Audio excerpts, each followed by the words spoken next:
Hi, my name is Bruce Bolger, and I'm founder of the Enterprise Engagement Alliance, founded in 2009 to help companies enhance performance through a strategic and systematic approach to people across the enterprise. And as part of our commitment to really promoting what's total quality management for people, we offer a lot of free information on our website, on our newsletters, and in YouTube shows, which we summarize in features so that if you don't want to watch the YouTube show, you can read the article. But if you read the article and you want to meet the interviewees, it's a great way to do that. So today we're going to be talking about the importance of culture and how do you build a culture. And so we're going to talk to three people who are very involved with helping companies take the concept of culture and turning it into a concrete strategy.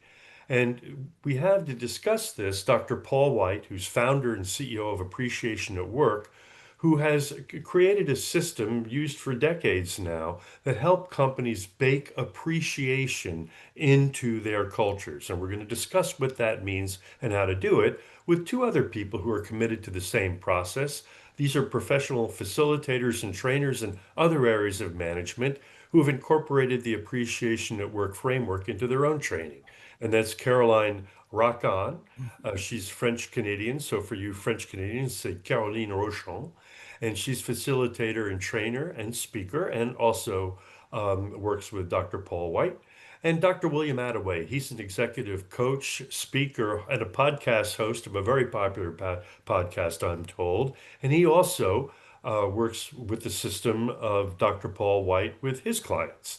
So I'm going to just thank for a moment one of our sponsors, Partners for Incentives, which is a major incentive company in the United States, which is also embracing Dr. Paul White's methodology because the owner has found that none of these incentive and recognition programs ever work to their best unless you have a good culture. And then finally, just to let you know, we're the how-to organization. We give away a lot of free information. Just go to theeea.org, and it's almost eye-popping how much we have. We've been around for a long time. But we're here to talk about appreciation and culture, so I'm going to stop my share. And oh my heavens, we've lost Caroline. I hope that is just temporary. It is. So, Paul, I'd like to start with you. We often people confuse the concept of recognition and appreciation. Right. And when building a culture, I think what you've basically said is that if you only base it on recognition, you're missing a critical component. Could you kind of explain the difference between recognition and appreciation? Sure. Recognition and reward programs have been around for at least a couple of decades, and they have a good purpose and results when they're designed and used for that purpose. And that's largely to increase performance in specific behaviors and goals. And so when they're designed well and implemented consistently, they work. That's two big ifs for a lot of companies, but nonetheless, you know, uh, recognition largely is organizational. I mean, it's designed, from the administration and leadership, and comes down often through HR, and so it's sort of top down, and it's also focused on performance. Whereas appreciation, one of the key concepts is it's really person to person. It's not organizationally driven as far as the org chart. It can go from top down. It can go across colleagues, from a frontline worker to their supervisor or manager, and it's about the person. It's I think our culture has changed some, that people want to be seen and known and valued for who they are, that they're more than just production units. And they sort of resent just being treated like a production unit, to be honest. And so we've discovered how to help people understand what appreciation looks like and how to apply it across the organization. The other thing is that there's a misconception that the goal of appreciation is just to make people feel good. Hopefully that happens, but the real goal is to create a more effective, successful organization in helping you achieve the goals that you have. And we have lots of research that demonstrates that when people feel valued and appreciated, good things happen, and we can go into that. So, Caroline, it seems to me what what Paul's system is really saying, recognition is really important, but it isn't the foundation of a culture because a culture involves everybody, whether they've hit a specific goal or not. So let me ask you, what drew you to this whole concept of appreciation in your work?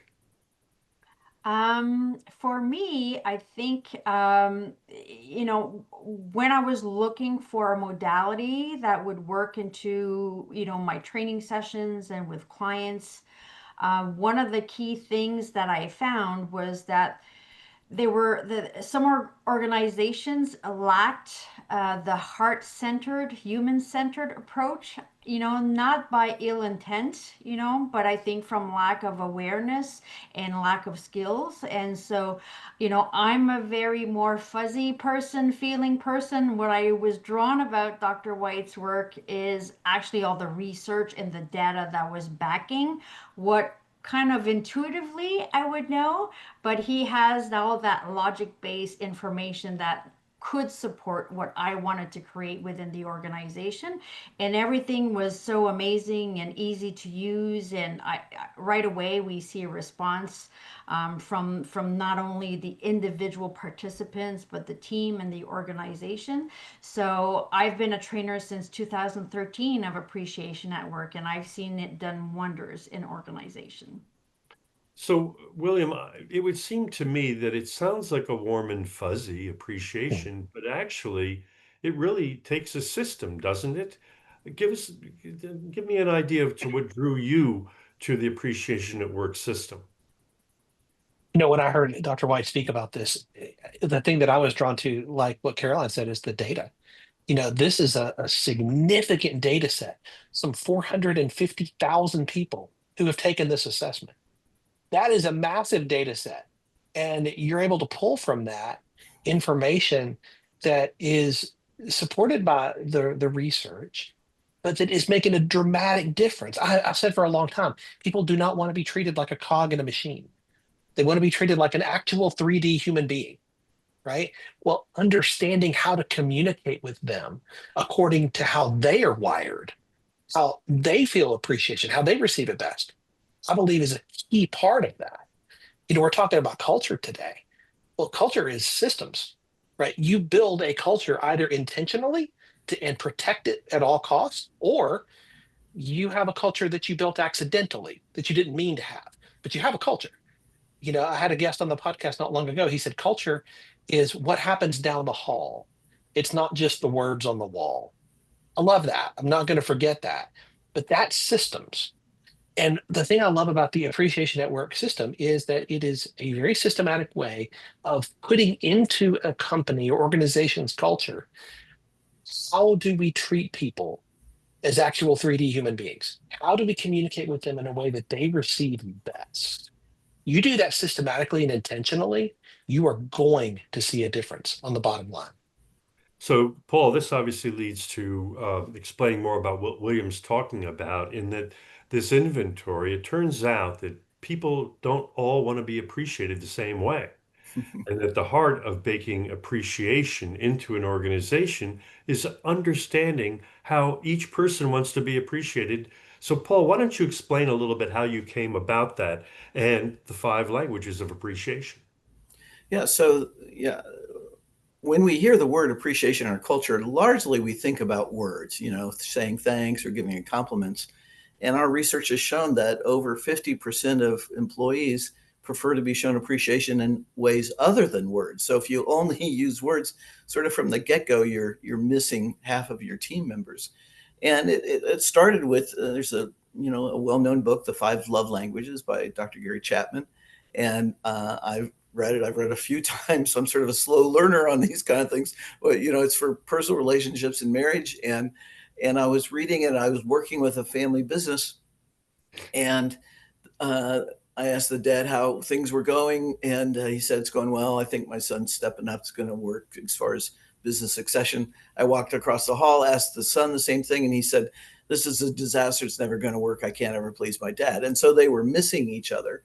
And so I thought, I wonder if this could be translated into sort of work-based relationships. So I pursued Dr. Chapman, and that's sort of where it came from. And the five languages are the same in name as the five love languages, but obviously they look differently. And we felt like appreciation was sort of the parallel of love and personal relationships. And so, words of affirmation, quality time, acts of service, tangible gifts, and even physical touch, which is an interesting one. And, our resources are in 25 languages and we're used all over the world. And it's really North Americans and specifically United States citizens that seem to have the most problem with physical touch, but it's largely spontaneous celebrations. High five, it's a fist bump, a congratulatory handshake. But we've developed an online assessment that identifies not only the language that people value and sort of their second language, but also the specific actions. Because what we found is that there's different kinds of words, different kinds of quality time. So, and we do research, there's generational differences. I'm a boomer, older people tended to like quality time with their manager or supervisor was, that was sort of part of the culture, and you felt valued when you got individual time with them. For younger workers, I tell managers, just because you have a team member who has quality time as their language doesn't mean they want time with you. I mean, you may be great and wonderful, but they want to hang out with their friends, and it's more collegial and peers. And so we developed this assessment, identifies their languages, but the actions that are specific to them that they value, and from whom, because a group may want to get together and watch a sporting event, but they're not going to invite their supervisor, right? So, and then we allow people to choose and share how they don't want to be shown appreciation, so you don't sort of accidentally make a mistake and create some problems that way. So it's and it's culturally based. I mean, as Caroline knows, I mean, the Canadian French culture is different than the mainline sort of U.S. culture, and we have it in Latin America and Europe and so forth. So the different versions are culturally based as far as the actions as well. So, Caroline, it seems to me in terms of implementing the system, first off, we start by understanding, and there are a whole set of tools that come with the program, that a book and other tools that we can get to at the end. But it seems to me the first thing, besides having the team understand what appreciation is, the second aspect of that is that everybody does their MBA. They do the motivation. I mean, pardon me, it's motivation by, what does MBA By stand for? appreciation. Yeah. Okay. And it's an assessment, and I've actually done it, and it nailed me. It absolutely nailed what I think, the way I like to feel appreciated. So everyone goes through that.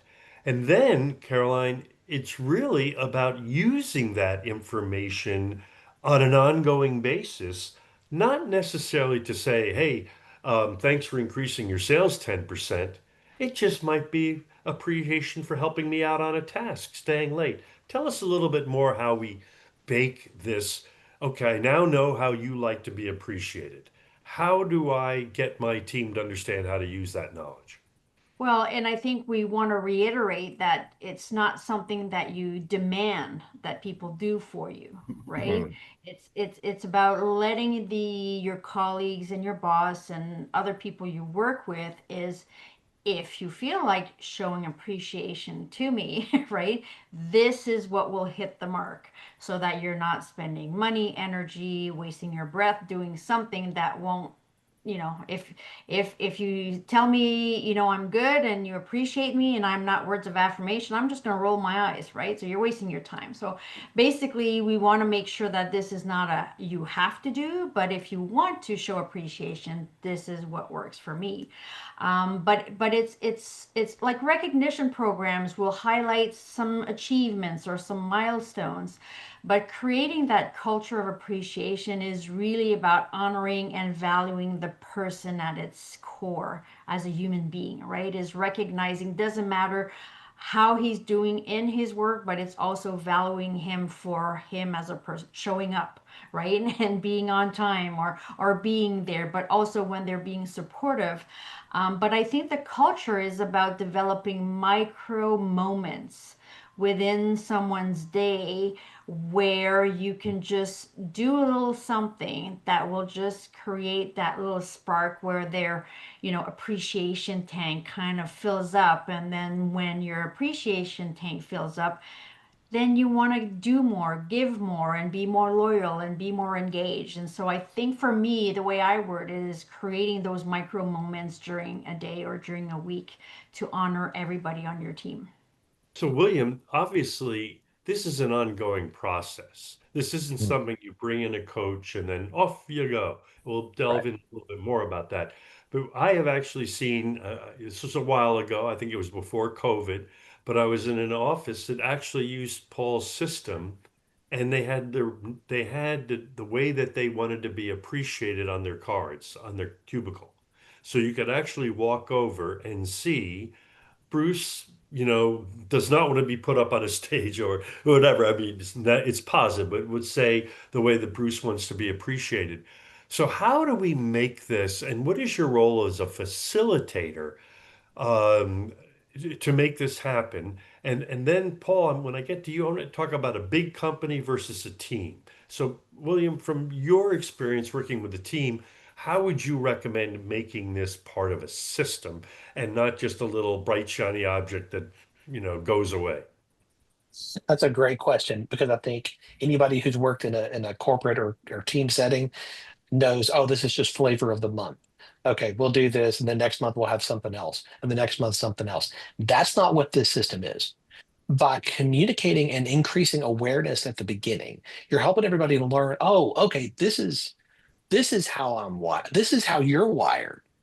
Oh, that means that when I do this and it doesn't register, that's why. And you start to connect those dots. That's the first step, right? You increase awareness and information.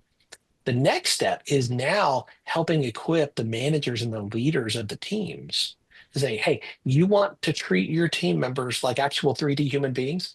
You want to show them appreciation according to how they're wired? You have to know it first. Second, you have to be intentional about it, right? It's not just going to happen. You're not going to wake up one day and everybody is fully appreciated. It doesn't work like that. You have to have a plan. And so helping the managers and leaders to develop those plans and then to measure, because you measure what matters. Experience is not what makes you better. Evaluated experience is what makes you better. And so having an evaluative process is part of the system where you're going to go back and say, okay, how are we doing 3 months, 6 months into this? How are we doing? Let's do a survey. Let's study this and say, hey, look, let's see. Let's do a rating, and this is part of the system. What does it look like? How have we moved from where we were to where we are now? We may not be where we want to be yet, but we're not where we were. That type of forward progress, I believe, is part of the intentional, systematic way that this program works. So, Paul, one of the things I find interesting, very interesting about your system that's different from just about any other, is that yours is very organic. First off, it doesn't require technology. You don't have to have a platform. You provide the assessment and then you provide the post assessment, and we'll go over the tools before we end. But it seems to me what sets your program apart is it can be very organic. It could just be one fit. It doesn't like, General Motors is a huge company. They have a whole bunch of macro efforts to build a culture, but I could basically use this in a showroom, couldn't I?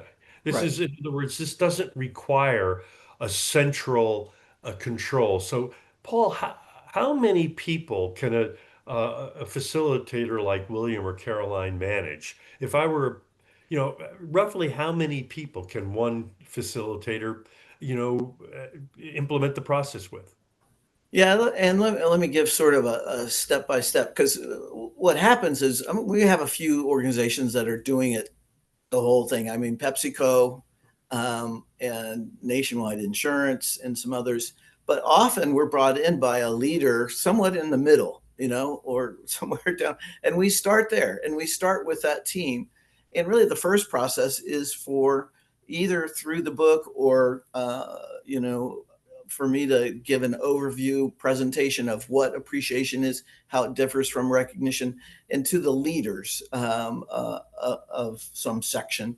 And then we have them take the assessment, and then have often some facilitators are internal, like Caterpillar has, I don't know, 15 or so, within the organization, and they will lead a half-day training session with a team, anywhere from, I don't know, 10 or 12, 15 on up to, 30, 40. We've done larger groups of trainings and break them out into other groups. But, you know, and the purpose then is to teach them how to start to apply the concepts day to day, learn what each other's languages are. We have, different practices and exercises. It can be done in a half day. It can be done over a series of weeks, depending on the structure of the organization. And then we've developed a mobile phone app that we're launching next week, actually, or fall of September of 2025, of sort of what you call, Bruce, a nudge program, where it sends out messages to people, sort of a drip kind of campaign, about 4 days a week, with reminders. And it actually has sort of a gamification and competition that they can earn prizes and points for earning things in rewards. And then life has challenges. And so after sort of the initial part, we then can come back with our vibrant workplace resources that address the 10 most common obstacles of creating a culture of appreciation, whether that's, lack of support from the top administrators, pushback from supervisors, different cultures, difficult to appreciate colleagues. What do you do if there's somebody you really don't like? Do you fake it? Don't do that. That doesn't go well. And along the way, we can take measures. We have an appreciation at work rating scale that can sort of document how things are going from people's perceptions. So your facilitators like Caroline and William and others, basically they are trained in what you do, in effect. And I would imagine the model at most companies is to train the trainer. In other words, Caroline and William would go in with your methodology, train the trainers. If it's if it's a small organization, I'm sure William and Caroline can handle it, right? Right. They don't need to.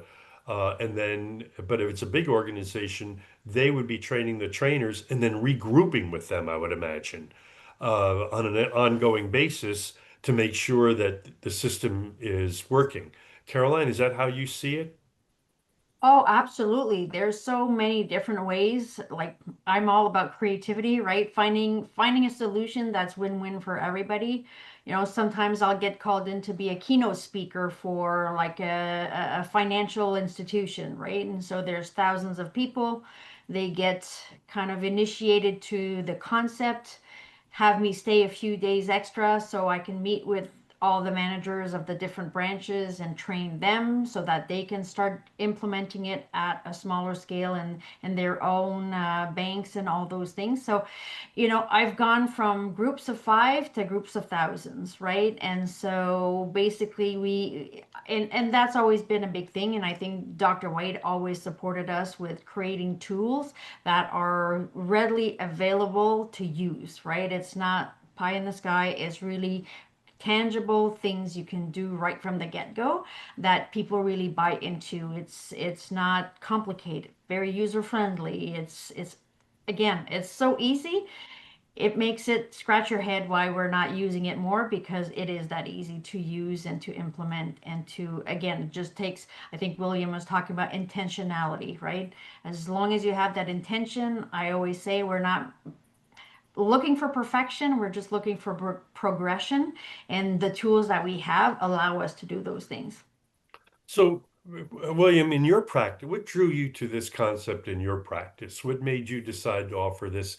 Do you see this as a way to help your clients on an ongoing basis? In other words, it's just not a one-off type of thing. If you engage a client, you become their appreciation advocate. Is that the model? Absolutely. This is not something you want to do once and then never think about again. This is something that will serve you for the rest of your time in leadership. You want to be an effective leader who is going to lead your team to high performance. This is a system that will help you because, again, you're pouring into and investing in people according to their preferred language of appreciation. You're not expecting them to be like you. You're not expecting them all to be the same because neither of those things are true. What I get to do is I get to come alongside clients and help them first understand that, then begin to implement and execute and evaluate over time. And that never stops. That never stops. You never stop evaluating what matters most to you. Can you imagine a business owner who never looks at their P&L? I mean, they exist. I don't recommend it, right? But that's just crazy. Like most of us would say, that's crazy. Why would you do that? Why would you not evaluate something that will affect your retention and your churn like nothing else I've ever seen? That's what drew me to this. That's why I use this with clients, because I want to see them increase their retention of their key players and decrease their churn among their teams. Well, and it's a tribute to Paul that he's actually part of a group of executives who have developed something called the Impact Council, which is actually involved with developing metrics that companies can use to measure. And there's statistical process controls used in total quality management for decades. And Paul's part of that because if you do this right, Paul, there are concrete benefits, aren't there? Can you give us a sense of what they are? Yeah, I mean, the biggest pain points currently are really the areas where we can impact the most, and that is a high turnover rate. You know, you're losing people, and it can be at any level, from frontline to supervisor to manager and executive. And you know, while reward and recognition programs are helpful and have a place, we've learned over decades. We actually have over 100 years of research that show that financial benefits aren't the key thing for people to stay with an organization. That it's more connectedness with your team members. And you know, in past days, people were more sort of loyal to an organization. That's not even really a thought in our culture. They're committed to their colleagues and their team members, and so we build connection. So we help retain key workers, and we also help create a culture where people want to work. I mean, the word gets out. Like, we work with hospitals and medical clinics that, you know, where's the place to work, you know, or a senior care center. You don't want to work there because they'll just drain you and, you know, take everything you got, and then you're out the door. But, you know, a supportive place. As well as when people feel valued, they're less what I call chippy. They're less irritable. They're less reactive to little things, you know. And so you spend less time when people feel valued. You spend less time dealing with problems that aren't really on task and part of your mission, and you become more productive and profitable. Partly because you reduce turnover. Turnover is the single largest non-productive cost to organizations, and most nonprofits don't understand that. I wish they did, but you know, so we can keep that, and then you become really a pretty lean. I won't say mean, but a lean machine. No, a You know. lean, nice machine, Yeah, actually. there you go. There you go. By the Um, way, here's something really interesting about the lack of measurement in business. Ritz-Carlton hotels, we just named them today. We have a program called Golden Rule Leaders, and these are companies that follow the Golden Rule. To Hmm. me, hey, that's the best capitalism. Follow the Golden Rule, right? And Ritz-Carlton. Now, look at the financial impact of that. They're a public company, but they're part of Marriott, so we don't break them out. We don't know. But get this. Their average turnover rate is under 20%. In fact, I think it's down to about 7%. wow. The average hospitality turnover rate is 100%. Right. 100%. So And I just to clarify what that means, is that means 100% of their employees turn over turn every over. year. That's Yeah. right. Now think about that. All the knowledge you lose, the experience gone, and it's not being measured. So the very big opportunity for all of you folks is that when companies start measuring this, they're going to start realizing it's worth money to solve it. So Caroline, to this point, and we know most companies are not yet doing that. Okay. I think a lot of times companies just know it's working, right? They don't necessarily go and look at just everybody's feeling better. Our engagement scores are going up. But let me ask you this. What do you think are the keys to success, Caroline? Is a train the trainer? what do you think is necessary for this system to work in an organization? And what does a trainer have to do to make it work? Good question. The word that comes up to my mind is flexibility, right? Understand that every industry, every type of organization has different things that they have to worry about with their staff. So I think as a trainer, being flexible by speaking and not making it about us as a trainer, but making it about them, understanding how their business works, how their employee works. I had a special request from a big organization to say, can I switch it and do it a certain way? And I'm like, you know what? Never done it before. I will, to accommodate. But then I realized, oh, there was so much benefit in doing it and separating my training sessions into different sessions for them. So that worked really well. And so I think flexibility as a trainer and having an open mind and open heart, obviously, and just for me, it's not about selling the Cadillac, right? If you can only go in and do a certain part, it's a start, right? You're kind of planting the seed and then that's going to grow. Obviously, if people have a lot of budget and then they can go in and do a program set over a year to make sure that this is maintained, wonderful. But being flexible enough so and know your material basically that it works and be confident about it. But it does, right? Got the research for it to back it up that it works, and then testimonials after. I've been into different organizations from government to financial to construction companies. It's a universal need. And so as a trainer, I think it's just about going in there and then just opening the door to let how a culture of appreciation can transform their organization for sure. So, And William, Bruce, let me just add one quick thing on that. So totally agree with Caroline, because what we found over time is that the five languages and the concept of appreciation, it really is universal. I mean, it's sort of part of the human need that we want to know that somebody else values us. But what we found is that the languages look different in different industries, right?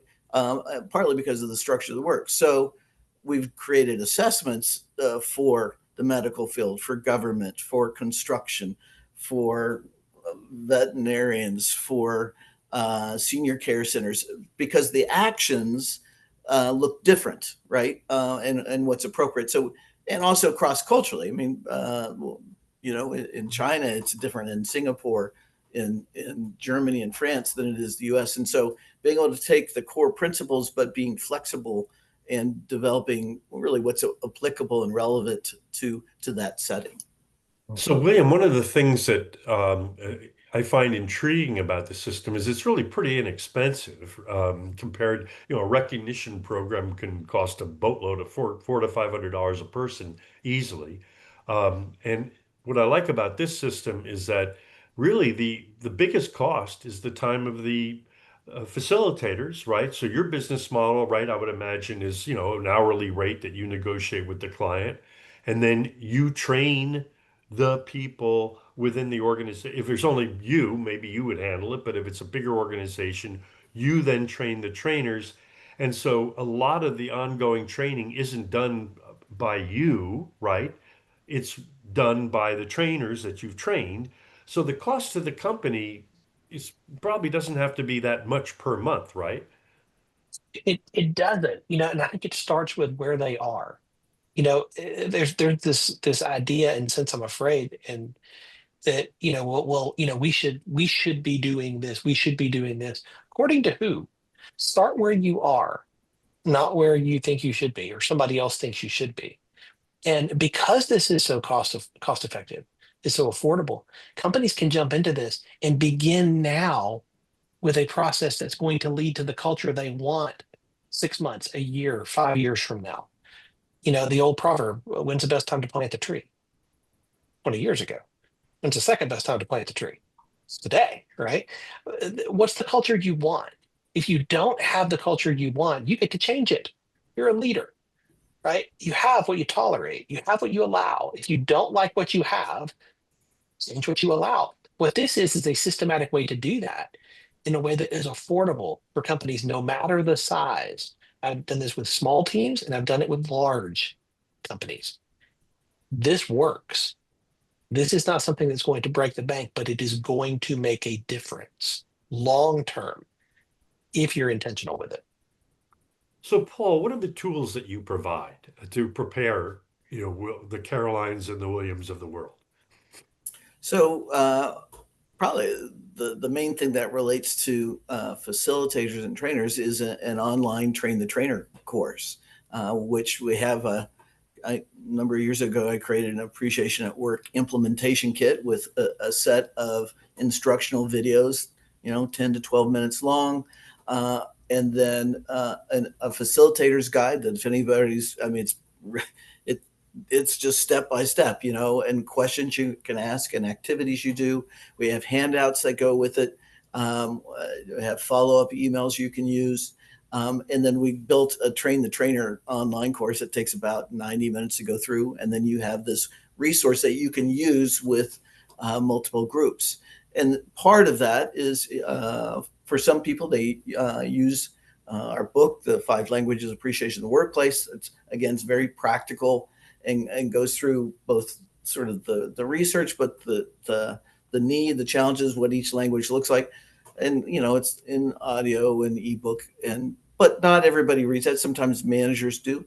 But then the assessment, the motivating by appreciation inventory, is part of the training because we need to find out how people want to be appreciated, and we can create a group profile for a team so that you essentially get a printout, a report of how each team member wants and doesn't want to be appreciated, and that's part of the training to go through that and learn. And it's fun to learn. Both people may have same languages but different actions. They may have same languages and actions but different reasons for that, where that came from. And then like I said, we have a mobile phone app that is sort of a habit creation application that's just coming out. And so, and then we have follow-up materials, the Vibrant Workplace, talking about obstacles, did research on toxic workplaces and how to avoid becoming those. So it's an ongoing sense of tools you can use over time. And you also have I think William referred to it, a post-program assessment process as well, correct? Yeah, thank you. Yeah, the appreciation work rating scale that we can do a pre-post assessment of. It's a relatively short 20-item Likert scale based on how people both see what's going on and are experiencing. Do I feel genuinely appreciated, or I feel like it's people are just going through the motions. So, Caroline, one of the things that would appeal to me as a potential trainer for Paul is every client, any company, any organization, even a church, even a synagogue or a temple, anybody, any type of organization can benefit from this, it would seem to me. In fact, if I were taking over a new small organization, maybe the first thing I would do is call in a trainer because if I don't have a culture of appreciation, everything I'm going to do as an innovator is going to run against the hidden toxicities that Paul has seen so many times and all of us have. So Caroline, what do you think, since it's a universal, opportunity, what does a trainer need? What do you think are the skills or the capabilities? What do you have to be successful? Do you have to have a PhD in anything? Do you have to invest 80, 90, 100 hours? I'm in Um, the I'm in the company of doctors, but I'm far from being a doctor. I started my university degree in anthropology, and I quit university, and I've been pretty much self-taught since then. But I just celebrated 20 years in business last Friday, and so I think it's just that willingness to want to make a difference.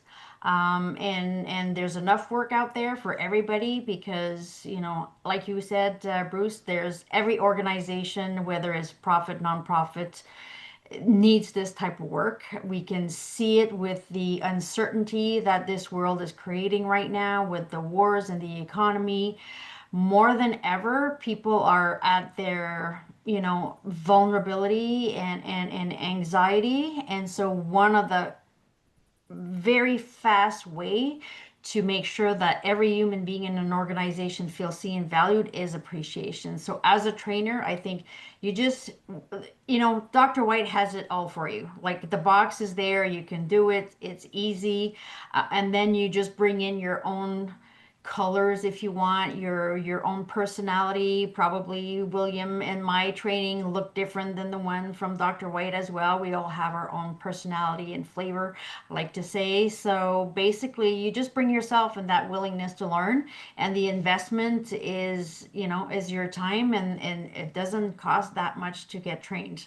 And so, but then your return on your investment is pretty big as well. So, Dr. White is amazing and wonderful. And I've been a partner for since 2013. So basically, they are there to support us as trainers. So if you have that willingness to create an impact in your organization, I would say go for it, jump. And there's other people there to support you as well. So, William, when I look at your profile or that of Caroline's, it seems to me that one of the advantages of being a trainer is that you can be part of multiple arrows in your quiver with that. In other words, okay, culture's an issue with you. I'm going to help you with that. But that would seem to me that if you're a facilitator and a trainer, or you have other services, that this opens up incredible doors, I would think, because you get to know management personally and you get to learn what their areas of pain. Is that one of the benefits of being a trainer, sort of the cross servicing opportunities there are? Absolutely. Depending on what your areas of expertise are, this will help you to, it's like a discovery call that's extended. You're learning the pain points, you're learning the challenges. And then if you can speak into those and say, hey, I can provide value for you here. And then I can also give you a path of progression where I can continue to add value in different ways to address these different challenges that we've uncovered. Clients love this because all of a sudden now you're adding value in multiple ways, in multiple dimensions, that is only going to improve the culture of that organization, which is going to improve the bottom line. You see retention go up, you see churn go down. That's a win. So, Paul, it seems to me, and Can I especially, add something, yeah, Bruce? I please, don't know if we have please. time. I'm Yep. also a disc facilitator, and so on personality styles, and Yes. and often people, organization, they've already sold that they need that type of metrics to measure, the people and how they work and what their needs are. And what I love is that Dr. White did the research to compare that it's not because you're a certain type of personality that by default you're going to appreciate, or your language of appreciation will be words of affirmation, acts of service, or whatever. And so basically they go hand in hand, as you can know what your employees, how they work up there, and appreciation at work knows how this works. And so you have those two metrics in your pocket for every employee, then sky's the limit on what you can achieve. So again, Dr. White provided the research for be able to say there's no Mm. correlation. So, Paul, I'm going to give you the last word. Um, I think we get a sense from Caroline and William the type of, this isn't for everybody, right? If you don't like, seems to me the number one thing, you have to like people, and you have to really enjoy people to do this well, and you have to also understand systems, because this isn't just a warm and fuzzy. What do you think the ideal profile is for an appreciation at work trainer? I don't know if you have to like people or not. I think you have to value people because, some people are difficult Mm. and challenging, but and you don't have to be an extrovert. I think the system sort of is structured enough and information based that, you follow it and you then have one-on-one interactions with people. I think it's an openness and a willingness to discover the value of people that maybe you don't see, and help others do that. Um, and you just need a little. I think intentionality is like you want to do it, and you do it. For trainers, we also provide sort of a marketing slide deck that you can do a 20 to 30-minute presentation to.